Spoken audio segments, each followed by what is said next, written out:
Som. Boa noite. Vamos fazer uma breve oração. Senhor Deus e Pai, nós te agradecemos pela oportunidade que o Senhor nos dá de estar em Tua casa e queremos te pedir em nome de Jesus que continue conosco, nos usando, para que nós possamos levar a Tua mensagem a este mundo inteiro, de que nós temos um Salvador e que nós vamos para o céu morar contigo. Nós queremos te pedir em nome de Jesus que abençoe a cada um de nós que aqui estamos, nos dá momentos agradáveis ao teu lado, nós oramos e agradecemos por Jesus. Amém. Esse momento é um momento especial onde a gente pode fazer o nosso pedido, nosso agradecimento, momento de oração nos cultos de quarta-feira.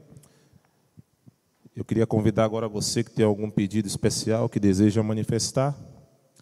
Está aberto o microfone. Desculpe.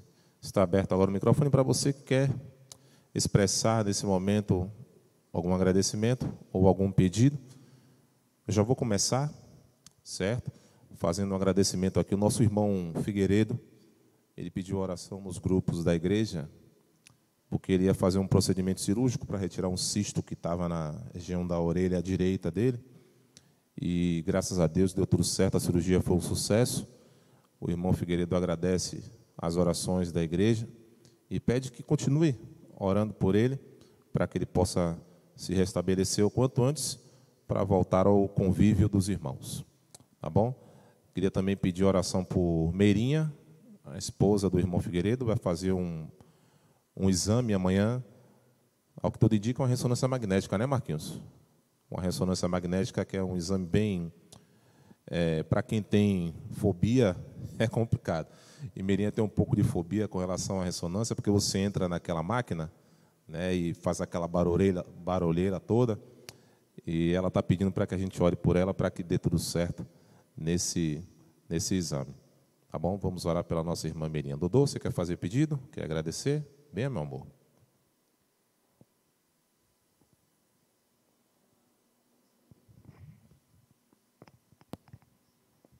Boa noite, irmãos.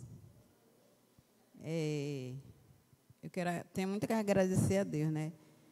Ontem meu marido completou mais um ano de vida, minha neta no dia 5 e Raquel também.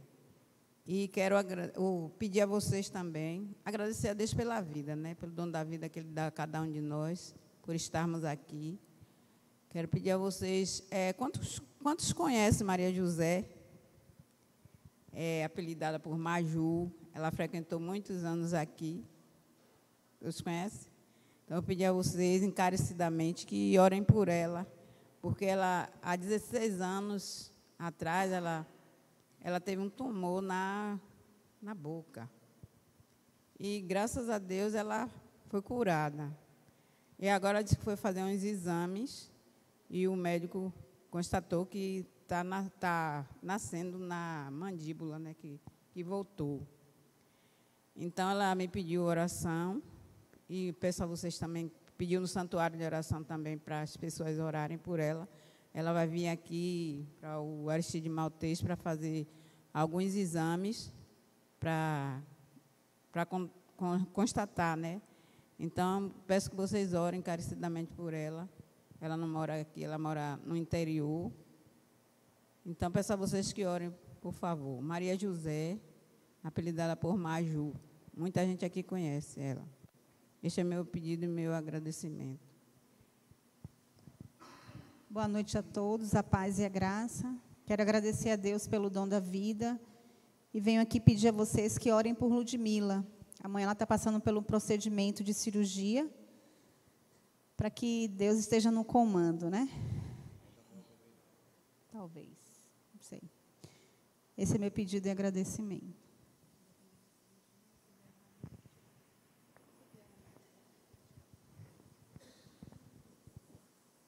Mais alguém? Venha, Marcola.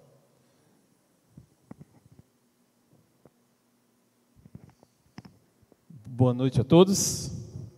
Que a paz e a graça do Senhor esteja com todos nós. Eu pedi a Ângela até para fazer o pedido de Figueiredo, mas acabei lembrando que eu tenho um pedido especial para a Igreja de Deus, né? Nós estamos prosseguindo na nossa missão de pregação do Evangelho em todo o mundo, e nós precisamos muito dessas orações dos irmãos. Está chegando um momento muito esperado pela igreja, né, por toda a igreja, né, e as igrejas do distrito, as igrejas, acho que mundialmente falando, talvez, é o batismo da primavera e os evangelismos que antecedem a esse batismo. Então eu peço à igreja que ore por esses evangelismos, ore também pelas pessoas que estão interessadas, estão estudando, as que já tomaram a decisão e também aquelas que ainda estão decidindo, né, nesse processo de estudos. É muito importante, irmãos, que nós busquemos a Deus e entremos nessa batalha, entremos nesse campo de batalha, para que o Espírito Santo possa nos auxiliar, né? Os anjos possam nos auxiliar também nessa guerra espiritual, porque nós entramos nessa guerra e temos que entrar também com os estudantes, porque se a gente não ora, né, a gente perde também aí uma parcela de soldados em oração por esses estudantes. Então nós vamos fazer um evangelismo de 21 dias ali na praça, a partir do dia 1º de setembro, e precisamos entrar em oração para que o Espírito Santo possa guiar, né, esse evangelismo e tudo mais. Uma outra coisa que eu quero pedir para que vocês orem é pela entrega dos livros. Nós não convocamos, assim, de uma forma geral aqui, os irmãos para fazerem isso, mas nos grupos do WhatsApp, nós estamos convocando os irmãos, e agora eu estou falando aqui para os irmãos que puderem, e pedindo, convidando, que puderem ir também fazer essas entregas. Nós estamos fazendo durante essa semana, já. Eu e Noemi e Fernando, nós estamos saindo, por enquanto só foi nós 3. Essa semana a gente está ali na rua de Janete, que é a José Bonifácio. E, irmãos, são muitos os desafios que nós temos. E quando nós chegamos em casas e ouvimos ali os testemunhos, as pessoas falando que foi Deus que mandou a gente, que enviou a gente para ali, é gratificante, mas também ouvimos histórias muito tristes. E nessa oportunidade eu quero pedir a vocês que orem por Cauã. Cauã é um jovem que nós encontramos lá, nós chamamos ele e o primo dele, Arthur, para entregar esse livro a eles. E nós entregamos o livro a eles, conversamos com ele. Arthur mora na Suíça, mas está aqui com a mãe. Nós entregamos o livro muito interessado, falamos a ele até do Clube de Desbravadores, um menino de 10 anos. E depois que nós entregamos esse livro a ele, nós subimos do lado, era a casa da avó, uma avó até de criação dele, mas ele considera muito a avó. E quando a gente estava entregando e conversando com a avó, que nos recebeu também com muito carinho, a nossa irmã Tininha, não é isso o nome? Tininha. Eu esqueci o nome dela assim, mas ela pediu para chamar ela de Tininha. E quando estávamos lá, nós reunimos ali, eles subiram. E nós, depois de entregar o livro, ela recebeu a gente muito bem. A gente perguntou a ela se aceitava uma oração.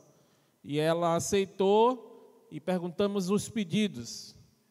Ela pediu pela família. E aí foi no momento que Cauã chegou e pediu para a gente: eu tenho um pedido para fazer. E aí a gente perguntou a ele, ele disse: eu quero ser feliz. Isso foi muito impactante para a gente. Na hora eu pensei logo, algum problema em família. E a avó dele explicou para a gente o conflito que ele tem com a família. E a avó dele disse que foi Deus que mandou a gente ir lá. Então eu peço à igreja que ore. Eu pedi a Janete para ir pegar ele, para vir para o Clube de Desbravadores. E o pedido dele é simples. Ele quer ser feliz. Nós podemos ajudar, irmãos? Podemos. podemos com oração e podemos sair para enfrentar aí esse mundo perdido. Precisamos fazer isso. Que Deus nos abençoe. Amém. São muitas lutas, muitas dificuldades, mas Deus está conosco e a vitória é certa em nome de Jesus. Amém? Mais alguém? Não? Nesse momento eu queria convidar meu irmão Adnilson para fazer uma oração aqui conosco, pelos pedidos e agradecimentos do que foi explanado nessa noite. Todos que têm um pedido especial também podem levantar a sua mão aí. Deus sabe, Deus conhece o coração. Deus vai responder conforme a vontade dEle. Uma boa noite aos irmãos. Vamos, aqueles que puderem, se colocar de joelhos para juntos orarmos ao nosso Deus.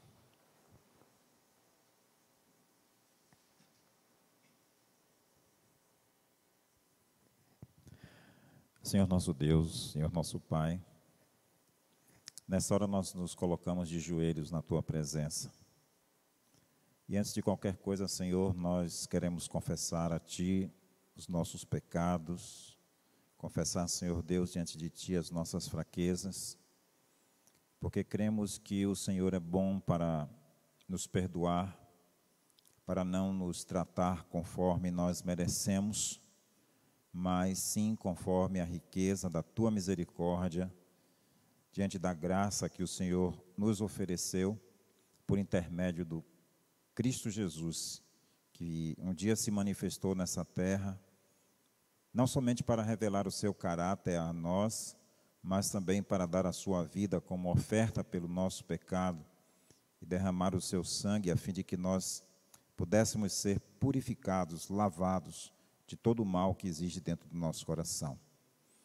E confiantes, ó Deus, nesse sacrifício, confiante nesse sangue que foi derramado, nós podemos nos achegar diante do Teu trono de graça para apresentar as nossas preces, para apresentar as nossas súplicas, as nossas necessidades, na certeza de que os Teus olhos, os Teus ouvidos estão atentos para este lugar, para ouvir a nossa oração, para ouvir a nossa súplica.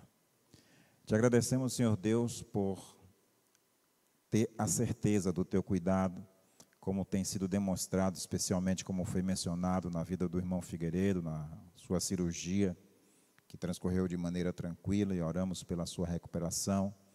Assim também, ó Deus, como pela Meirinha, os problemas de saúde que ela está vivendo e que estão sendo colocados também em suas mãos.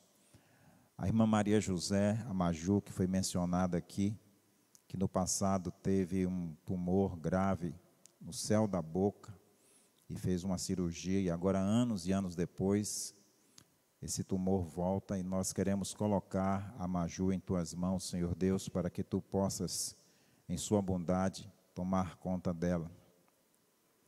Também, ó Deus, as pessoas interessadas que foram mencionadas aqui da frente, essa série de evangelismo que estará começando agora no mês de setembro, as pessoas ali da comunidade do Iapetec, que estão sendo atraídas para a Tua palavra, essas pessoas, ó Deus, que estão abrindo as portas para receber os Teus filhos, que estão sendo enviados com uma mensagem especial, pessoas que estão anelando por ouvir uma palavra de conforto, por ouvir uma palavra de esperança em um mundo tão conturbado, em um mundo tão violento. Pessoas que simplesmente querem ser felizes, mas a verdadeira felicidade só pode ser encontrada na pessoa de Cristo Jesus. Por isso, ó Deus, que esta igreja possa se levantar com poder, poder do céu, poder do Espírito, para apresentar este Cristo a essas pessoas, a fim de que, mais do que a felicidade, elas possam encontrar a verdadeira paz e a vida eterna. Tudo isso nós te pedimos e te agradecemos em nome de Jesus. Amém.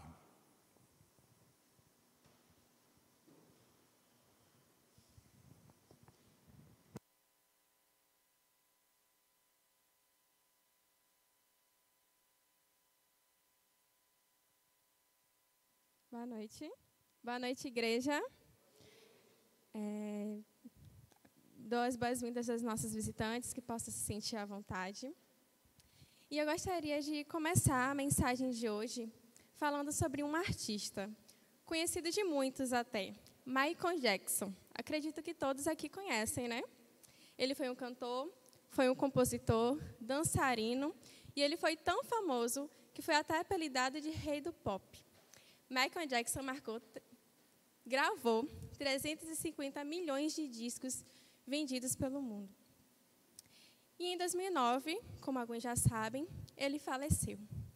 Mas, por conta de suas características de se vestir, de dançar, de cantar, ele tinha muitos seguidores e imitadores e sósias por aí. E teve um sósia que chamou até a atenção de Michael Jackson quando ele era vivo ainda. O nome dele é Rafael Cortez. Rafael Cortez era tão parecido com Michael Jackson, no seu jeito de andar, em tudo, que Michael Jackson o contratou em 1994 para fazer um show no lugar dele, enquanto Michael Jackson se casava às escondidas. E Michael Jackson conseguiu enganar todo mundo com esse sósia. Sérgio, mesmo após a morte de Michael Jackson, ele hoje tem como profissão ser sósia de Michael Jackson. Então, no início, que era uma admiração, que era apenas uma paixão de fã, hoje se tornou uma profissão. Eu trouxe essa história porque eu quero mostrar para vocês que eu quero contar para vocês uma história de um seguidor de Cristo, que também tentou imitar a forma como Jesus andava. Gostaria que vocês abrissem a Bíblia para conhecer esse seguidor. Está em Mateus, capítulo 14, verso 27.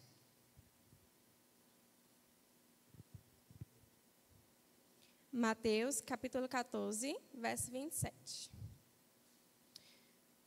Antes de fazer a leitura da Bíblia, gostaria de fazer novamente uma oração. Senhor, muito obrigado por nos trazer aqui na Tua casa, Pai, por nos conceder a honra de poder Te adorar, Pai, e Te glorificar.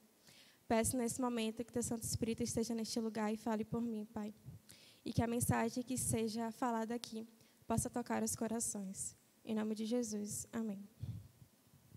Pronto. Amém? Versículo 27. Mas Jesus, antes de ler o versículo 27, vou contextualizar a história. Neste momento, nesse trecho que a gente vai fazer a leitura, Jesus estava com a multidão e seus discípulos à beira do mar. E aí, enquanto Jesus se despedia da multidão, ele pede para que os discípulos entrem no barco primeiro, que depois ele ia. Então, Jesus, após se despedir, sobe ao monte e vai orar. Só que enquanto seus discípulos estavam no barco, o barco cada vez mais se afastava. O vento ficava mais forte, ficava contrário à correnteza e o barco ficava distante. Então, Jesus desce do monte, tarde da noite, e vai ao encontro dos seus discípulos andando sobre as águas. Só que os discípulos ficam apavorados e acham que é um fantasma. E aí, nesse momento, é o diálogo que nós vamos ler agora. Mas Jesus, imediatamente, lhes disse: "Tende bom ânimo, sou eu, não temas." Respondeu-lhe Pedro, disse: "Se és tu, Senhor, manda-me ir ter contigo por sobre as águas." E ele disse: "Vem." E Pedro, descendo do barco, andou por sobre as águas e foi ter com Jesus. Reparando, porém, na força do vento, teve medo. E, começando a submergir, gritou: "Salva-me, Senhor."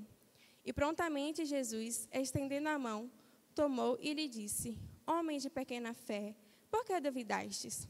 Subindo ambos para o barco, cessou o vento.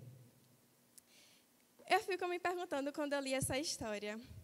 Pedro estava, minutos antes, morrendo de medo dentro do barco, no meio da tempestade, achando que tinha um fantasma se aproximando, e, em um instante, ele tem coragem para andar sobre as águas. E aí eu fiquei pensando, o que se passou na cabeça de Pedro para ele fazer isso, se antes ele estava com medo? Para a gente entender um pouquinho do processo que acontecia na cabeça dos seguidores dos tempos de Jesus, eu quero contar como era esse processo para ser um seguidor.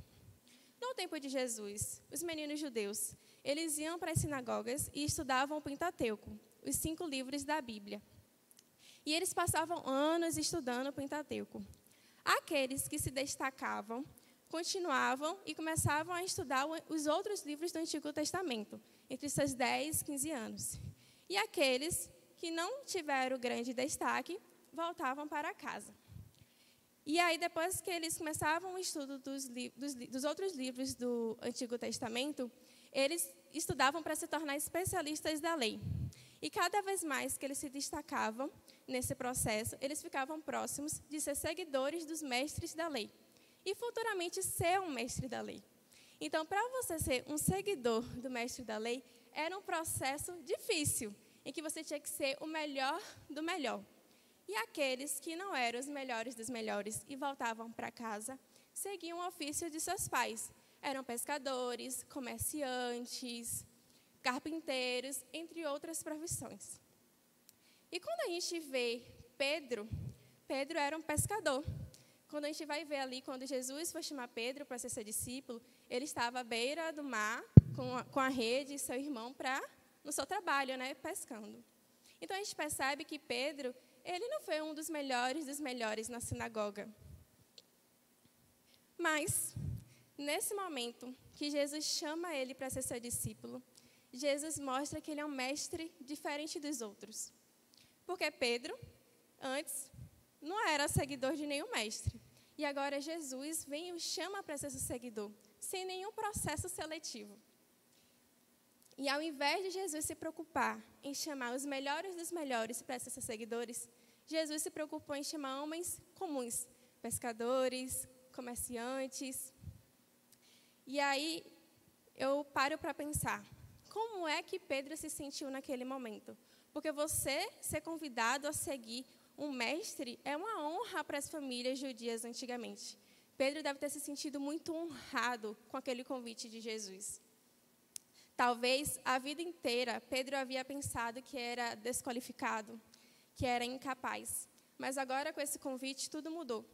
Pedro se sentia tão honrado em ser aceito como seguidor deste novo mestre, que fazia de tudo para se parecer com Jesus. Pode ser que a vida inteira você se sentiu incapaz e desqualificado como Pedro se sentiu. Mas eu quero que você lembre que o chamado de Jesus, ele não é para os melhores dos melhores. Ele chamou você. Ele acredita no seu potencial para se parecer com ele. Ele acredita em você enquanto você não acredita. Agora vamos voltar para a cena do barco. No versículo 28, gostaria de chamar a atenção para esse versículo, diz assim: Respondeu-lhe Pedro, disse: Se és tu, Senhor, manda-me ir ter contigo por sobre as águas. Novamente, a gente volta àquele questionamento. Por que Pedro quis andar sobre as águas? Simples. Aquele seguidor que recebeu o convite de seu mestre para o seguir, quer se parecer com o seu mestre.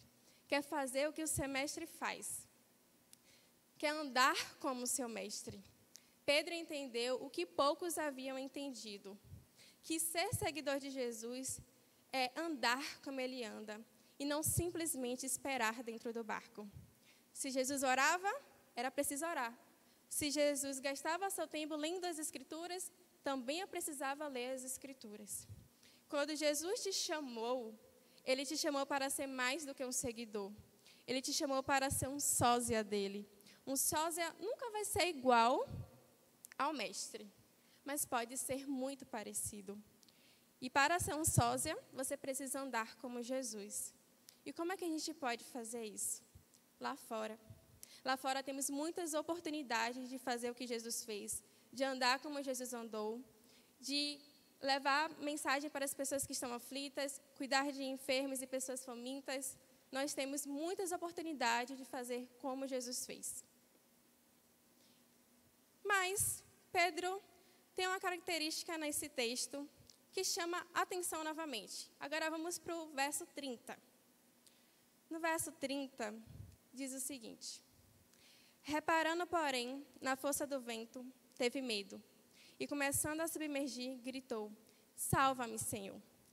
Normalmente, quando as pessoas pegam essa história para ler, focam principalmente nesse verso que Pedro cai.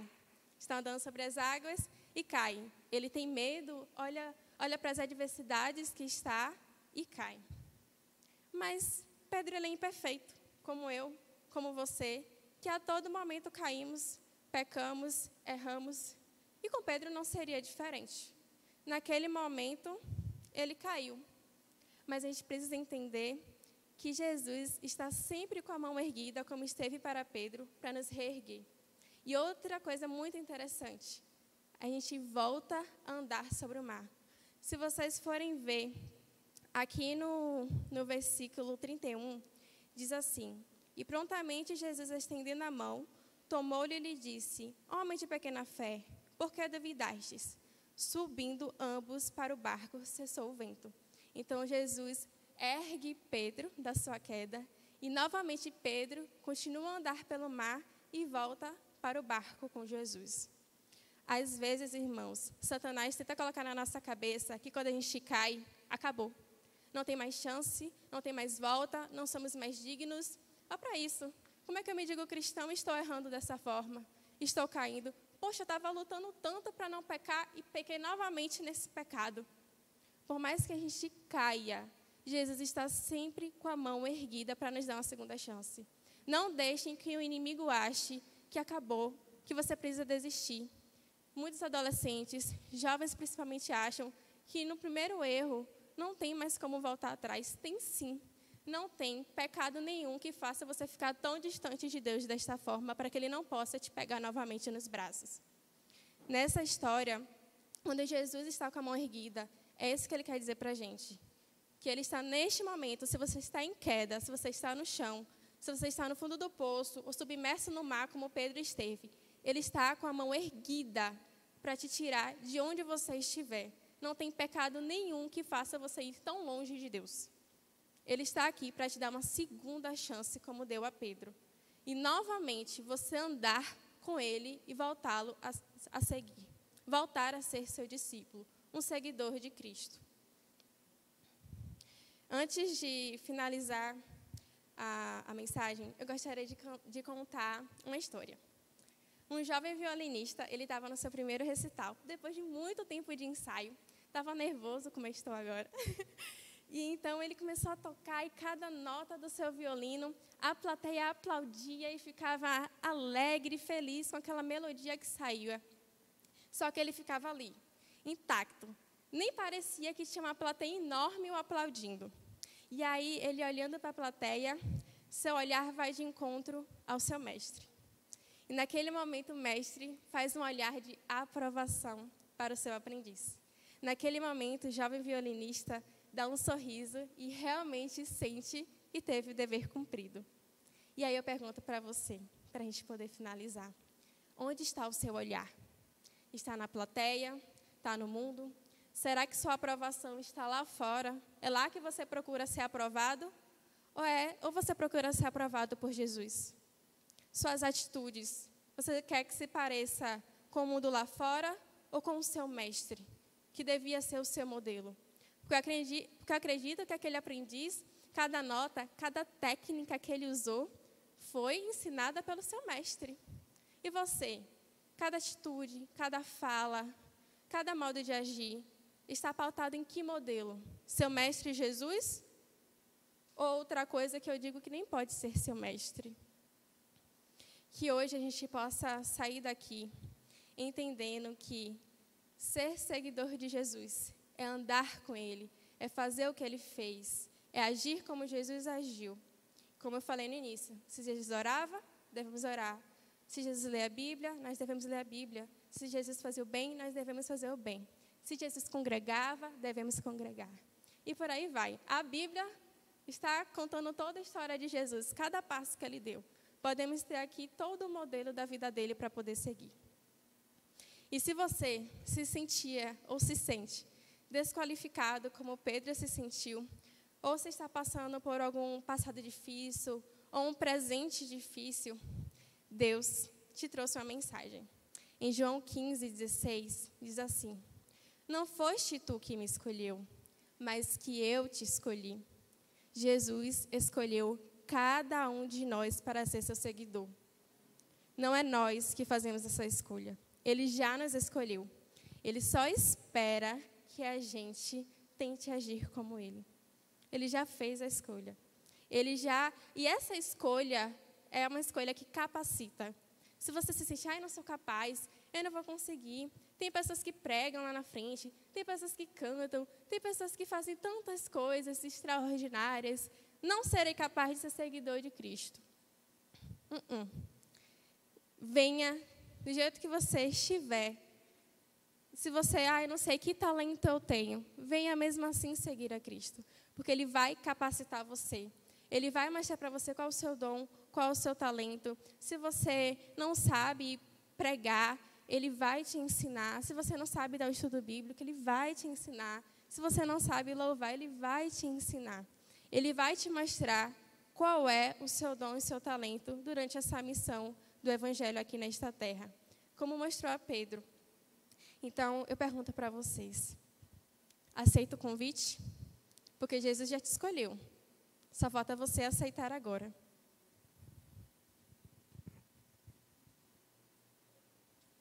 Vamos cantar a música especial do Inário 1369, Seguindo a Jesus.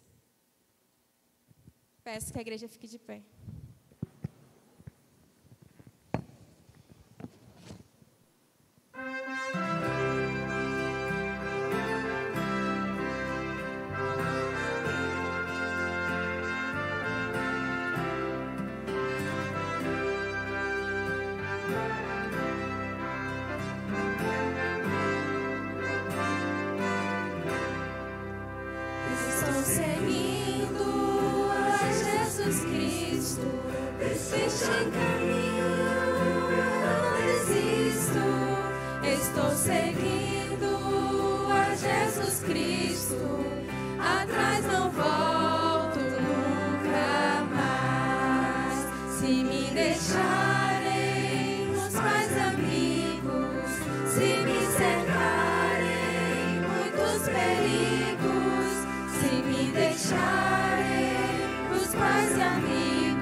Peço que continue de pé para orarmos.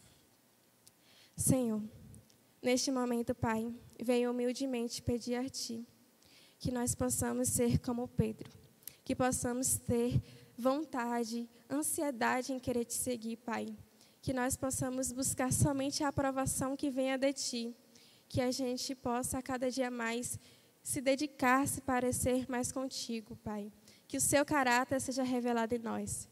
E nós sabemos que nós só vamos conseguir fazer isso se andarmos contigo.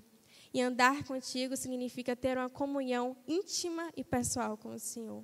Que possamos sair daqui com a decisão de que amanhã, na verdade, a partir do minuto seguinte, Pai, a gente possa decidir querer se relacionar e fazer que isso aconteça contigo, Pai. Pai, peço que os Teus anjos acompanhem a cada um de nós que vai voltar para casa agora, Pai. E aqueles que aceitaram o Seu convite de ser o Seu seguidor, com certeza agora estão com o coração preenchido de alegria, porque não há nada melhor do que ser o Seu seguidor, Pai. Não há nada mais honroso do que receber o Seu convite. Obrigada por tudo. Em nome de Jesus. Amém.